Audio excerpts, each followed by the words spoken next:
ಇವನ ಹೆಸರು ಕರಣ ಅಂತ. ಇವನಿಗೆ ಆ್ಯಕ್ಟಿಂಗು, ಡೈರೆಕ್ಷನ್ನು, ಸಿನಿಮಾ ಅಂದರೆ ಪಂಚಪ್ರಾಣ. ಅದೇ ಓದು ಬರಹ ಅಂದರೆ ಅಷ್ಟೇ ದೂರ.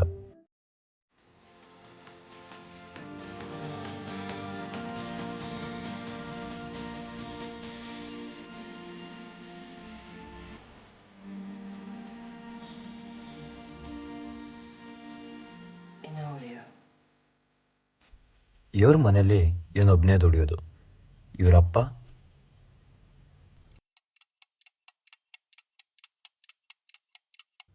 ಟ್ವೆಲ್ತ್ ಮುಗ್ದಿದ ತಕ್ಷಣ ಹುಡುಗರು ಮಾಡೋ ಫಸ್ಟ್ ಕೆಲಸ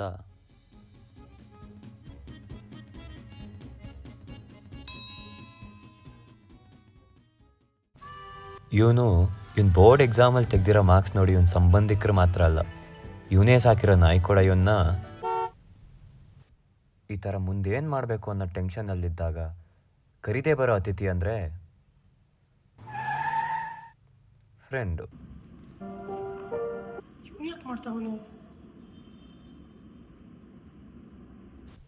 ಸೀರಿಯಸ್ ಆಗಿದ್ದಾಗ ಮಾತ್ರ ಹುಡುಗರು ಆಕಾಶ ನೋಡೋದು.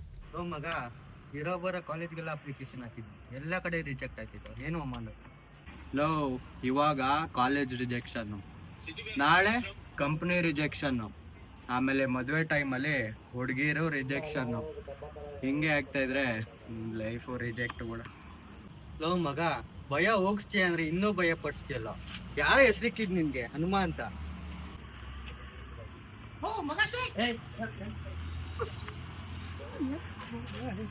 ಮಗ ಅವನ್ಗೇನಾಯ್ತು?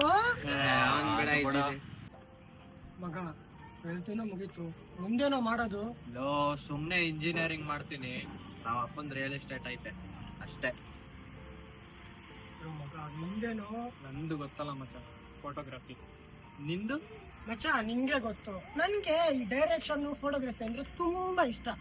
ಬಟ್ ಮನೆ ಪರಿಸ್ಥಿತಿ ಏನೋ ಗೊತ್ತಿಲ್ಲ ಮಚ್ಚ, ಏನಾಗುತ್ತೋ. ನಿನ್ ಕ್ಯಾಮ್ರಾ, ನಿನ್ ಸಿನಿಮಾ ರಿಜೆಕ್ಷನ್.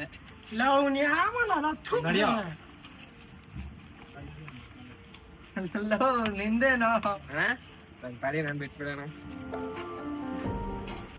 ಈ ಭಯ ಟೆನ್ಷನ್ನು ಸೇರಿದಾಗ ನಿಂಗೂ ಹಾಕಿದ್ರ? ಮಗ ಮುಂದೇನೋ? ಅಂಕಲ್ ಒಂದು ಸಿಗರೇಟ್ ಕೊಡಿ. ಏನ್ ಬೇಕಪ್ಪ? ಸಿಗರೇಟಾ? ಸಿಗರೇಟ್ ಎಲ್ಲ ಕೊಡಕ್ಕಾಗಲ್ಲ. ನಿಮ್ಮ ಏಜ್ ಎಷ್ಟು? ಹಾರ್ಮೋನ್ಸ್ ಅಳ್ಳಾಡೋ ಮನ್ಸು ಎಗರಾಡೋ ವಯಸ್ಸಲ್ಲಿ ಕೈಗೆ ಸಿಗೋದಿದೊಂದೇ ನೋಡಿ. ನನಗನ್ಸ್ದಂಗೆ ಈ ಮುಂದೇನೋ ಅಂತ ಟೆನ್ಷನ್ ಇರೋನು ತನ್ನ ಕೈಗೆ ಸಿಕ್ಕಿದ್ನೆಲ್ಲ ಪಕ್ಕದಲ್ಲಿ ನಿಂತಿರೋನ್ಗೆ ಸೈಲೆಂಟಾಗಿ ಅರ್ಪಿಸ್ಬಿಟ್ಟು ನನ್ನ ಹತ್ರ ಕಳ್ಕೊಳಕ್ಕೆ ಏನೂ ಇಲ್ಲ ಅಂತ ಅರ್ಥ ಮಾಡಿಕೊಂಡು ಮೂರೊತ್ತಲ್ಲ ಅಂದರೂ ಒಂದೊತ್ತಾದರೂ ನಾನು ಇಷ್ಟಪಡೋ ಕೆಲಸ ಮಾಡಿ ಖುಷಿಯಾಗಿರ್ತೀನಿ ಅಂತ ಯಾರು ಓಡ್ತಾನೋ ಅವನೇ ಗೆಲ್ತಾನೆ. ನೂರಾರು ಕನಸನ್ನೆಲ್ಲ ಸೈಡ್ಗಿಟ್ಟು ಪರಿಸ್ಥಿತಿಯನ್ನು ಸಹಪಾಠಿಗೆ ತಲೆಬಾಗಿ ಕತ್ತಲಲ್ಲಿ ಓಡ್ತಿರೋ ಅವನು ಜನ ಏನಂತಾರೆ ಅನ್ನೋ ಯೋಚನೆ ಬಿಟ್ಟು ಕತ್ತಲು ಪರಿಸ್ಥಿತಿಗೆ ನನಗಲ್ಲ ಅಂತ ಅರ್ಥ ಮಾಡಿಕೊಂಡು ಒಂದು ಸಾರಿ ಬೆಳಕು ನೋಡ್ತಾನೆ.